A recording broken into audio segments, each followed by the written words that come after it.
శ్రీ గురుదత్త, జై గురుదత్త. అందరికీ నమస్కారం అండి. Welcome back to my channel. ఇంకొక మంచి వీడియోతో మేము ముందుకు వచ్చేసానండి. అదేంటంటే గానుగాపురంలో ఉండే దత్తాత్రేయ మందిరాన్ని మీకు చూపించదామని ఈ వీడియో చేస్తున్నా. అయితే ఆల్రెడీ దత్తాత్రేయ మందిరానికి అంటే గానుగాపురంకి ఎలా వెళ్ళాలి, అక్కడ విశేషాలు ఎలా మనం దర్శనం చేసుకోవాలి అన్ని ఇన్ఫర్మేషన్తో ఒక వీడియో చేశానండి. ఆ వీడియో మీకు ఈ వీడియో లాస్ట్లో ఎండ్ కార్డ్స్ వస్తాయి, లేదా డిస్క్రిప్షన్లో చెక్ చేయండి, లింక్ పెట్టాను. అలాగే ఒకరోజు పారాయణం, ఎవరైనా దత్త పారాయణ, గురుచరిత్ర పారాయణ చేయాలి అనుకుంటే ఎలా చేయాలనేది కూడా ఒక వీడియో పెట్టానండి. ఒకసారి వెళ్ళి చూడండి. అయితే ఈ వీడియోలో అయితే మీకు దత్త మందిరంలో ఇప్పుడు మీరు చూస్తున్నారు కదా, అక్కడ ఒక రావి చెట్టు ఉంటుందండి. సో పెద్దగా ఎవరు అబ్జర్వ్ చేయకపోవచ్చు. మీరు బయటికి దర్శనం చేసుకొని రాగానే మీకు అక్కడ రావి చెట్టు ఉంటుంది. రావి చెట్టు యొక్క విశిష్టత, ఆ రావి చెట్టు యొక్క విశిష్టత ఏంటి అనేది మీకు ఈ వీడియోలో తెలియజేస్తున్నానండి. సో ఇదైతే దర్శనంకి వెళ్ళి వచ్చాక బయటికి ఎగ్జిట్ అనమాట. ఇది వెళ్ళగానే రైట్ సైడ్ మీకు ఆ చెట్టు అయితే ఉంటుంది. సో మీరు ఇది మెయిన్ అండి దర్శనం చేసుకునే ప్లేస్ అనమాట. మెయిన్ పాదుకులు ఇక్కడే ఉంటాయి. సో ఇలా దర్శనం అయ్యాక బయటకు వచ్చాక ఇప్పుడు చూసారు కదా, అది రావి చెట్టు. ఆ రావి చెట్టు యొక్క విశిష్టతని ఇప్పుడు ఈ వీడియోలో మీకు తెలియజేస్తానండి. మీరు చివరి వరకు చూడండి. నచ్చితే లైక్ చేయండి, షేర్ చేయండి, నా ఛానల్ని సబ్స్క్రైబ్ చేసుకోండి ప్లీజ్ అండి. ఇక ఈ చెట్టు హిస్టరీకి వెళ్తే కనుక, పూర్వం ఈ ఏరియాని పాలించే రాజు నృసింహ సరస్వతి వారిని సంగమం నుంచి షిఫ్ట్ కావాలని రిక్వెస్ట్ చేస్తారు. సో వారి ప్రకారము, ఆయన మాట ప్రకారము స్వామివారు పల్లకిలో షిఫ్ట్ అయ్యి ఇక్కడికి వస్తూ ఉంటారు.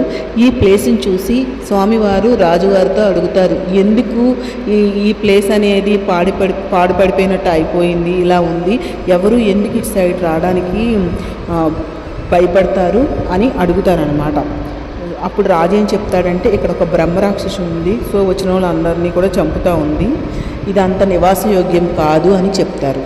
అప్పుడు నృసింహ సరస్వతి స్వామివారు దాని దివ్య దృష్టితో చూసి ఇదే కరెక్ట్ ప్లేసు అని చెప్పి తన ఇక్కడ పాడుబడిన మఠంలోకి వచ్చేస్తారు.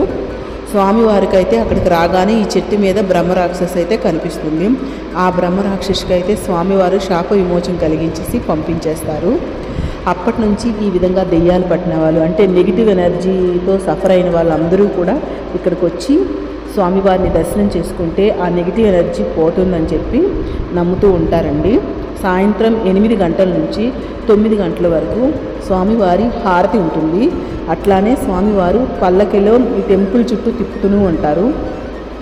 స్వామివారి పల్లకి స్టార్ట్ అవ్వగానే అక్కడైతే ఒకలాగా డ్రమ్ బీట్స్ శబ్దం చేస్తూ ఉంటారు.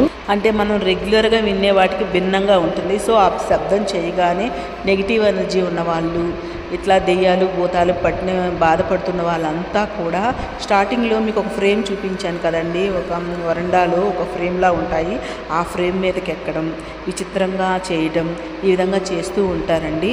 1 అవర్ ఉంటుంది ఈ కార్యక్రమం. సో దాని తర్వాత ఆ శబ్దం కూడా ఆగిపోతుంది. పల్లకి కూడా 3 రౌండ్లు తిప్పుతారండి. తిప్పిన తర్వాత వాళ్ళు కూడా నార్మల్ అయిపోతారు. సో ఇదండి అక్కడ ఉన్న విశిష్టత. అంటే మీకు చెట్టు యొక్క విశిష్టత అదండి. చాలామంది భక్తులు వస్తారండి అది చూడటానికైతే. చాలా మనకి కొంచెం వింతగా అనిపిస్తుంది. వాళ్ళు దెయ్యాలు పట్టిన వాళ్ళందరూ కూడా వింతగా బిహేవ్ చేస్తూ ఉంటారు. సో చాలామంది ఇలా చేతబడి అని ఇవన్నీ అని అలా బాధపడుతున్న వాళ్ళందరికీ చాలామందికి నయం అయిందండి. అక్కడ పూజలు జరుగుతూ ఉంటాయి.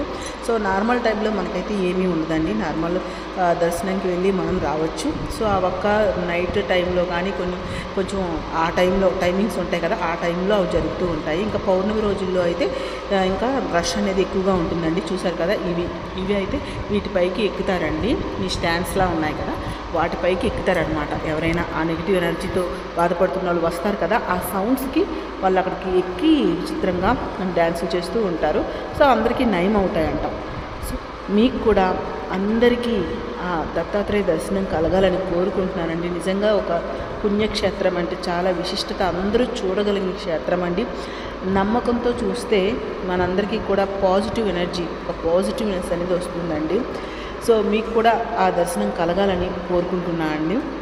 మీకు ఇంకా వీడియోస్ పెట్టానండి, ఇంకా విశిష్టత మొత్తం దత్త చరిత్ర విశిష్టత, దత్తపారాయణ ఎలా చేయాలనేది ఒకసారి వెళ్ళి చూడండి. నచ్చితే ప్లీజ్ అండి నా ఛానల్ సబ్స్క్రైబ్ చేసుకొని నా వీడియోని లైక్ చేయండి, షేర్ చేయండి. ఇంకొక మంచి వీడియోతో వస్తానండి.